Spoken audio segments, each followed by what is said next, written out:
Crowdfunding. Okay, you got Kickstarter, you got Indiegogo. There's all kinds of places out there where you could raise money online, and it sounds fantastic. It's money that you don't have to pay back. Okay, is there a problem with crowdfunding? Let's talk about it.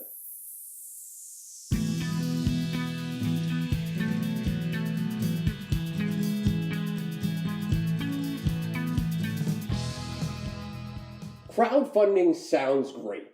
When Kickstarter first came out, it was amazing because it was like, okay, I could put my project up here, my film project, my TV project, whatever it was, get donations and fund the entire project that way. And it's money that I don't have to pay back. So that sounds amazing.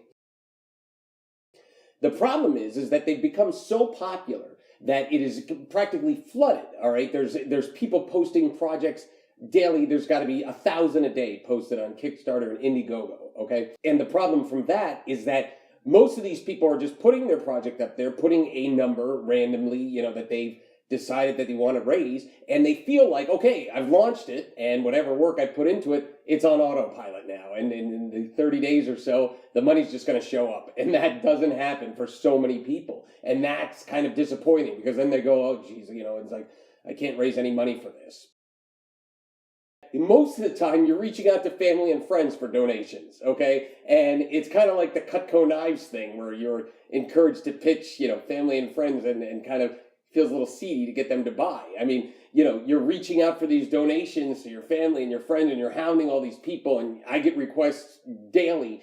Kate, could you post my Kickstarter on your Facebook and or tweet out this link?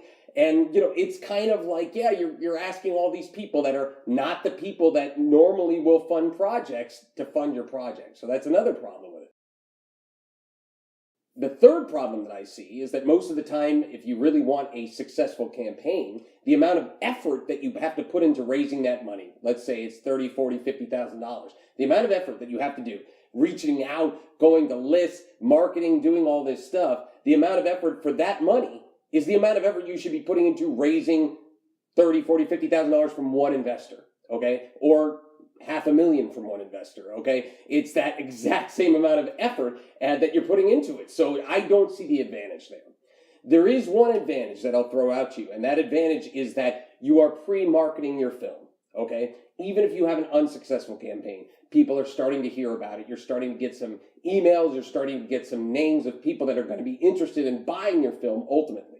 I have a friend that was a producer of 30 plus movies and she was doing it. And I said, well, why are you doing this? You've been successfully raising money for movies. And she says, it's great to get the word out there. She raises some money and that's just extra money. It's icing on the cake. And at the same time, the word of the movie is out there. So if you avoid those pitfalls that I talked to you about in the beginning, those problems that I see, it's okay to do one of those crowdfunding campaigns. But I still prefer traditionally raising money. I would suggest the best route is to traditionally try to raise money and at the same time do a crowdfunding campaign. So you have marketing, you have some free money potentially, and you have the money that you can finance your movie with. If you're enjoying these videos, please like, comment, subscribe, ask a question. And if you want more detailed instruction on how to finance films, go to www.bankrollyourmovie.com. Thanks a lot.